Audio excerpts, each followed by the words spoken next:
DPK Gema STIT Al-Khairiyah menggelar LBT ke-11.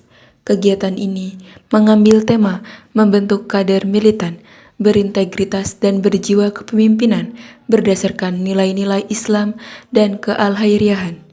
Acara ini dilaksanakan di Aula STIT Al-Khairiyah, Citangkil, pada Sabtu 2 November sampai 3 November 2024.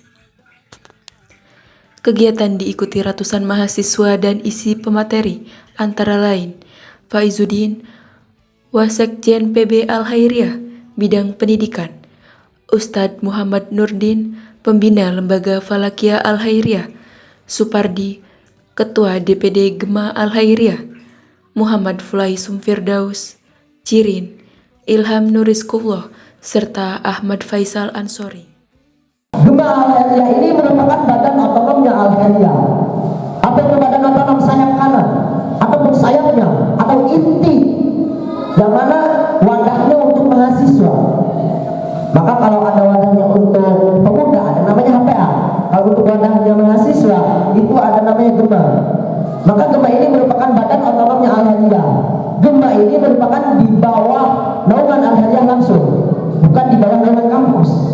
Ya, itu teman-teman harus paham. Gema Al-Khairiyah itu bukan di bawah naungan perguruan tinggi, bukan di bawah STIT, bukan di bawah UNIPAL, bukan. Karena kita organisasi bukan punya kampus, tapi punya Al-Khairiyah, punya ormasnya. Karena saja kami yang generasi saat ini sangat menaruh harapan besar kepada adik-adik semua tentunya ya, kepada seluruh pemudi dan pemuda mahasiswa yang ada di bawah naungan Al-Khairiyah untuk melanjutkan tampuk kepemimpinan kami. Bagaimana jiwa leadership ini yang bisa dicontoh dari sosok yang selalu kita idolakan, selalu kita harapkan syafaatnya.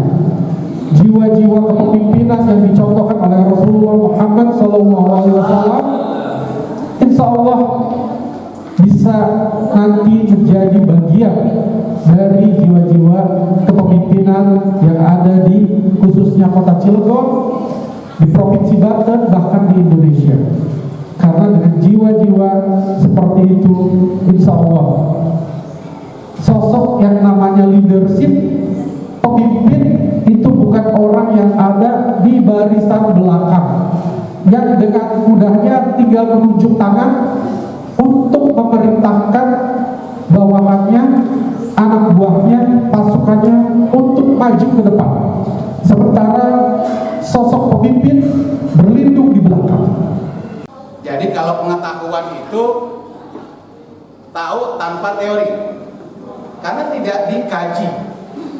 Tapi kalau ilmu, karena dia tersusun dengan metodologi tertentu, lalu diuji secara verifikatif apakah itu benar atau salah, ya itu lebih ajab daripada pengetahuan. Nah, kita datang ke sekolah belajar ilmu sekaligus pengetahuan. Terutama nanti ketika teman-teman sudah sampai ke semester berapa, mungkin 5 atau 7, ada pelajaran tentang metodologi penelitian. Sebuah pengetahuan itu harus menjadi postulat buat teman-teman untuk menjadi teori yang lalu disusun secara sistematis dengan metodologi tertentu, diuji, muncullah dia menjadi pengetahuan. Itu bedanya antara ilmu dengan pengetahuan. Kalau ilmu sudah pasti pengetahuan, kalau pengetahuan belum tentu ilmu. Sekarang terkait dengan amal. Amal itu apa? Tadi sudah ya, perbuatan lah ya. Kita datang ke sini itu menunjukkan amal kita. Nah, sekarang motivasinya apa? Penting karena apa? Karena amal ini dia kan output dari qalb yang tadi, makanya tasdiqun bil qalbi. Qalb ini kan namanya juga qalb ya. Ya qalibal qulub Tapi qalbi ala dini.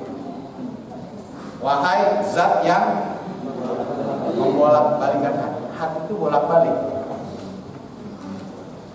Kadang dia lari ke kanan, kutub pengetahuan atau ilmu. Kadang dia lari ke nafsu. Maka yang membuat pengetahuan itu tumbuh dan berkembang termasuk iman, karena iman itu yazidu wayan, dia bisa nambah, dia bisa berkurang. Itu adalah dialektika antara ilmu dengan nafsu. Di tahun 16 itu, setelah Kisah pulang dari Mekah, masuk ke kampung Citangkil dulu, itu hanya metodenya mengajar ngaji di musola atau di surau. Itu tahun 16. Ya, 16, 17, 18, ya sampai 19 kalau tidak salah itu. Dan ada berapa santri itu? Ada 16 santri yang langsung diajarkan oleh Kiai Haji Sabtu.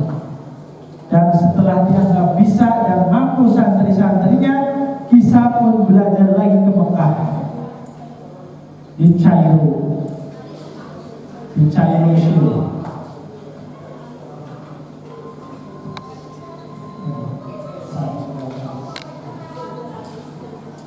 Jadi tahun 19 Kisah pun pergi ke Mekah untuk melakukan belajar lagi.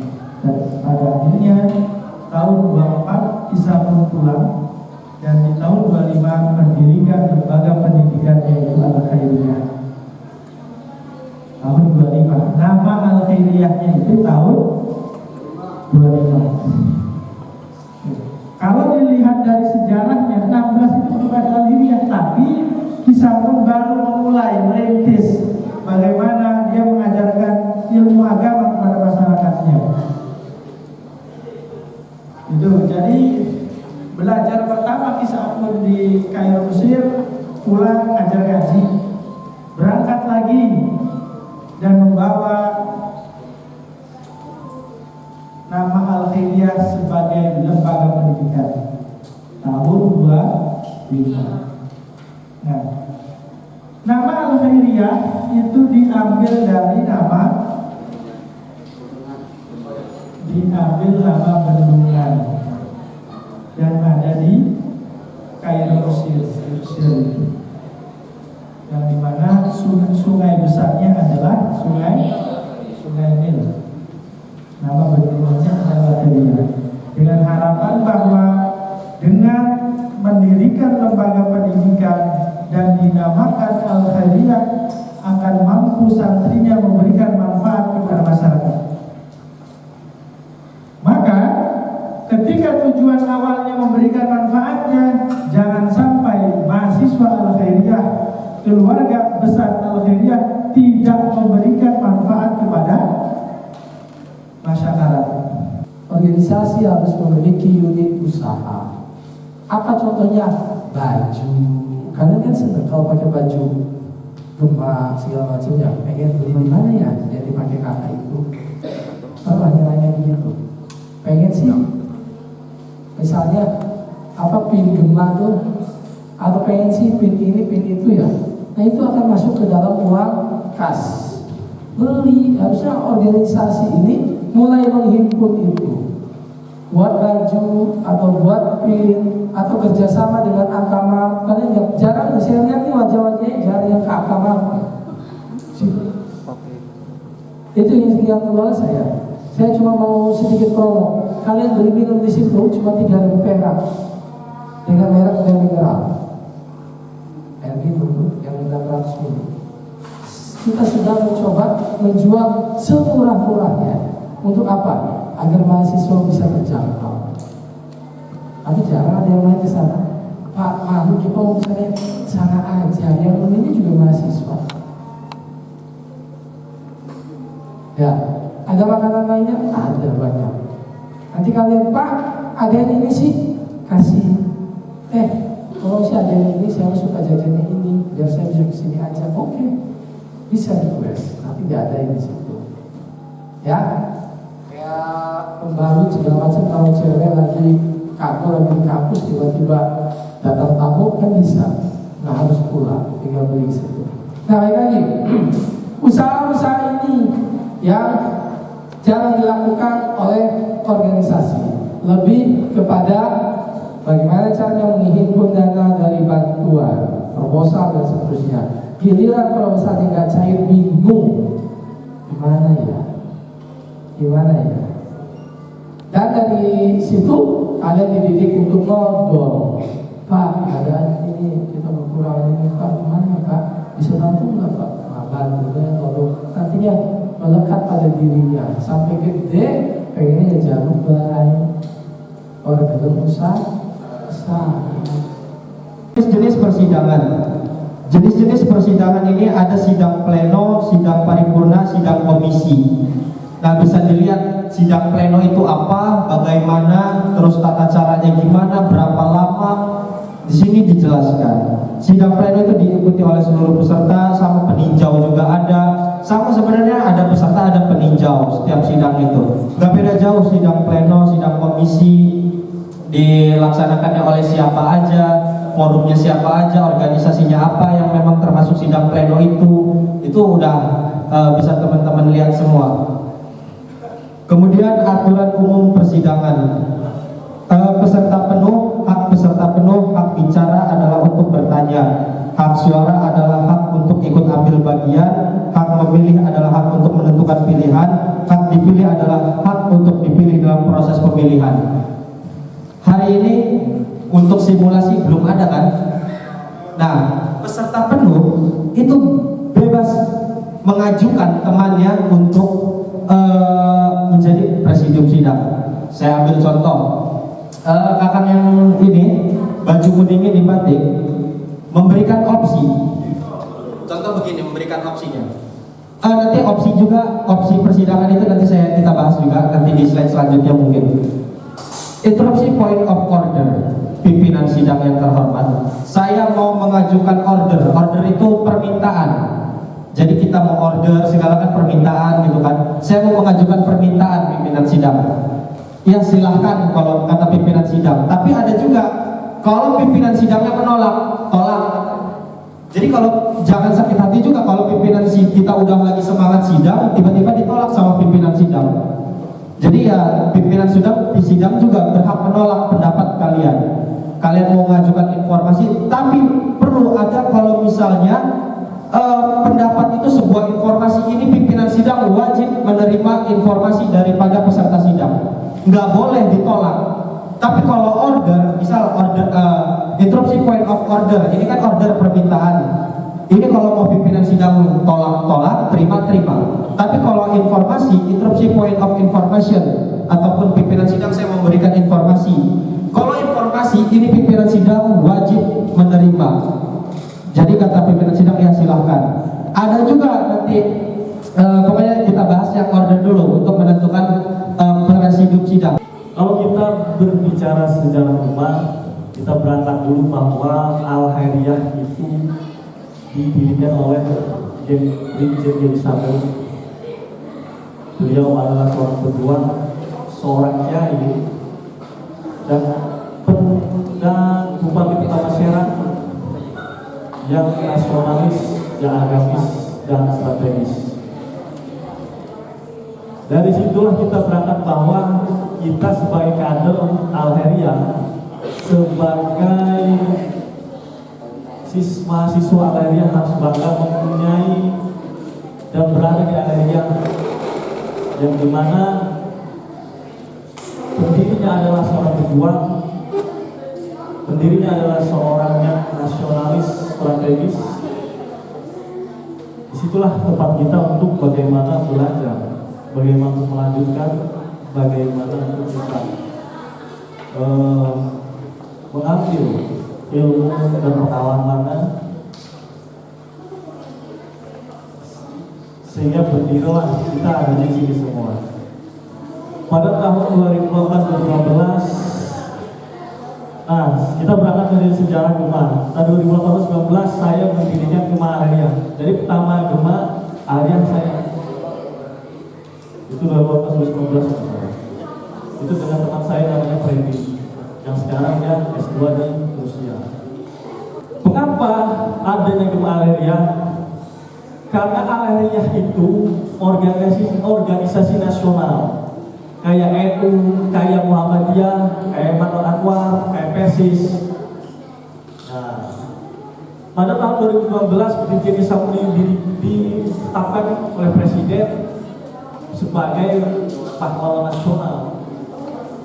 Nah, adanya Gema Al-Khairiyah, mengapa? Karena PB Al-Khairiyah itu ada badan otonom. Di dalam PB itu ada badan otonom. Kalau itu kayak Ansor, kayak apa namanya Banser, PBI gitu. Kalau Al-Khairiyah ada apa? Ada Gema, ada Hawa, ada Garda itu kayak Banser lah ibaratnya.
Alhamdulillah setelah tadi ikut menghadiri acara pembukaan LBT yang ke-11 ya, Gema Al-Khairiyah, khususnya di STIT Al-Khairiyah.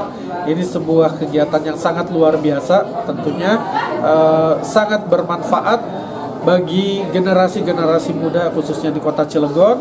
Bagaimana jiwa-jiwa leadership, jiwa-jiwa kepemimpinan itu mulai dipupuk sejak awal, khususnya masih pada saat jiwa idealis mahasiswa itu sangat luar biasa, sangat tinggi.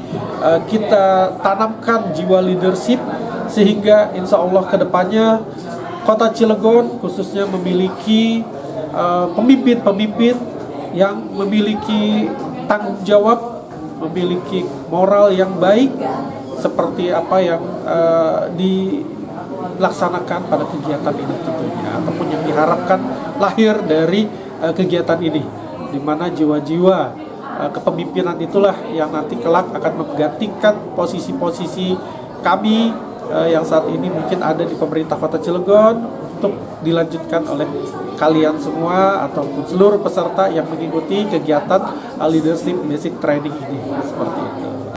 hal seperti ini atau kegiatan seperti ini memang harus berlanjut. Seperti apa tadi juga disampaikan bahwa ada jenjangnya sendiri ya. Ini nanti ada basic, intermediate, ada advance, bahkan sampai di level pusatnya juga, artinya merupakan sayap dari organisasi Al-Khairiyah. Ini kegiatan yang sangat positif, yang sangat bermanfaat untuk bagaimana menciptakan jiwa-jiwa leadership sesuai dengan apa yang menjadi ketentuan di dalam organisasi Al-Khairiyah, tentunya sehingga kedepannya mereka bisa menjadi pelopor pemimpin di Kota Cilegon untuk sebuah perubahan yang lebih baik lagi. Menurut saya LBT ini sungguh mengasihkan dan juga mengetes potensi diri kita ataupun bisa mengembangkan diri kita kalau kita masuk ke organisasi ini, kayak gitu. Harapan saya sih semoga teman-temanku bisa bergabung dalam organisasi ini, karena organisasi ini sangat bermanfaat bagi kita untuk mengupgrade potensi diri kita. Coba.